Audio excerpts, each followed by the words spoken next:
قرآن پاک میں اللہ تعالیٰ فرماتا ہے کہ شہید کو مردہ مت کہو، کیونکہ وہ زندہ ہے اور اپنے رب کے ہاں رزق پاتا ہے، لیکن تمہیں اس کا شعور نہیں۔ ناظرین، یہ بات تو قرآن سے ثابت ہے کہ شہید زندہ ہے، مگر دوسرے لوگوں کا کیا جو اسرائیل کے ہاتھوں قدرتی موت مر جاتے ہیں؟ کیا مرنے کے بعد ہماری روح ہمیشہ کی نیند سو جاتی ہے یا برزخ نامی کسی جگہ پر چلی جاتی ہے؟ کیا واقعی مرنے کے بعد ہماری روحیں اپنے آبا و اجداد اور بزرگوں کے ساتھ ملاقات کرتی ہیں؟ آخر یہ برزخ کیسی جگہ ہے؟ جو روحیں وہاں پہنچتی ہیں وہ کب تک وہاں رہیں گی؟ ہر انسان جو پیدا ہوا ہے اسے ایک نہ ایک دن مرنا ہے۔ یہ ظاہری دکھنے والا جسم مٹی کا ہے اور مٹی میں چلا جاتا ہے، مگر روح جو امر ربی ہے، یہ جہاں سے آئی ہے وہاں پر واپسی کا سفر شروع کرتی ہے۔ اس دنیا کے عالم میں آنے سے پہلے انسان کچھ عرصہ اپنی ماں کے رحم میں گزارتا ہے۔ اگر اس وقت انسان کو بتایا جائے کہ رحم مادر سے باہر آنے کے بعد ایک وسیع و عریض جہان اس کا انتظار کر رہا ہے،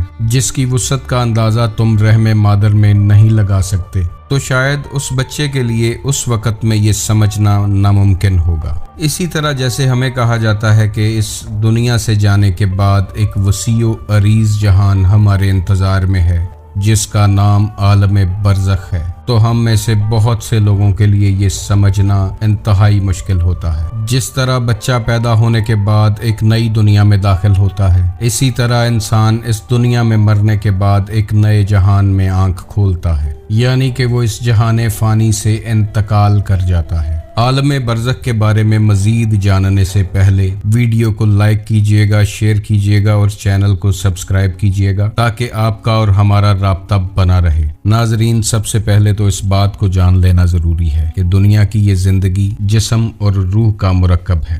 جسم جو کہ مٹی سے بنا ہے، اس نے آخر مٹی میں ہی چلے جانا ہے۔ سزا اور جزا کے فیصلے روح کے ساتھ ہوں گے۔ یہ دنیا ایک گزرگاہ ہے اور روح کا یہاں سے گزر جسم کے بغیر نہیں ہو سکتا۔ اسی لیے جیسے ہی روح اس مادی جسم کو چھوڑتی ہے تو وہ جسم بے جان ہو جاتا ہے اور روح اپنے اگلے سفر پر نکل جاتی ہے۔ ناظرین، زندگی اور موت کے درمیان جو سب سے بڑی رکاوٹ یا بیریئر ہے، اس کا نام برزخ ہے۔ یہ ایک ایسی دنیا ہے کہ مرنے کے بعد روحیں جہاں منتقل ہوتی ہیں۔ اس عالم میں انسان کی روح زیادہ آزاد ہوتی ہے اور اس کی طاقت بڑھ جاتی ہے۔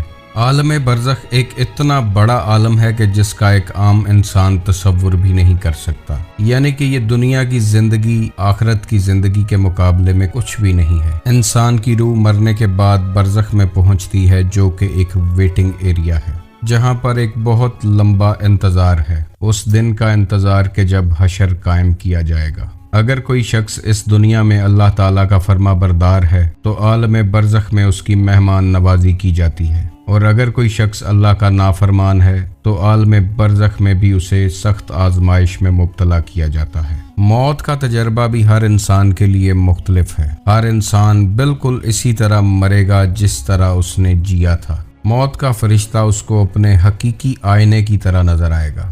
خوش نصیب لوگوں کو موت کا فرشتہ انتہائی خوبصورت شکل میں نظر آتا ہے۔ یہ لوگ جب اس دنیا سے جاتے ہیں تو سینکڑوں فرشتے ان کا استقبال کرتے ہیں۔ خوشبو، روشنیاں اور نور انہیں گھیرے ہوتے ہیں۔ وہ فرشتوں کے قافلوں کے درمیان چلتے چلتے برزخ تک پہنچتے ہیں، جبکہ بد نصیب لوگوں کو موت کا فرشتہ انتہائی بھیانک شکل میں نظر آتا ہے، یہاں تک کہ ان کی روحوں کو ان کے جسموں سے پھاڑ کر اللہ تعالیٰ کی طرف لے جایا جاتا ہے، اور یہ لوگ بدبودار ماحول اور آگ کی لپیٹ میں برزخ تک پہنچتے ہیں۔